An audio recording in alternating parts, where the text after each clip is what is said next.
Hi అండి. మా అత్తమ్మ షుగర్ కంట్రోల్ అవ్వడం కోసం పజ్జొన్న రొట్టె చేస్తున్నాను. 1 కప్ పజ్జొన్న పిండిలో కొంచెం ఉప్పు వేసుకొని నెక్స్ట్ వచ్చేసి వేడి నీళ్ళు వేసి స్లోగా కలుపుతూ ఉండండి. వేడి నీళ్ళు పోసి బాగా కలిపేసి చపాతీ ముద్దలాగా చేసేసుకోండి.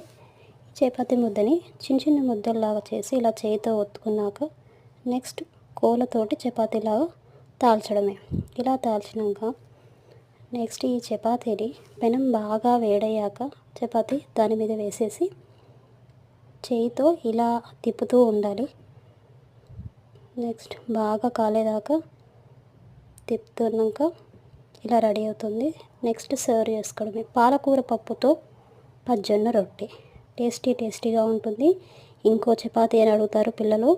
చాలా టేస్టీగా ఉంటుంది. సబ్స్క్రైబ్ చేయండి my channel. Bye. Please subscribe my channel.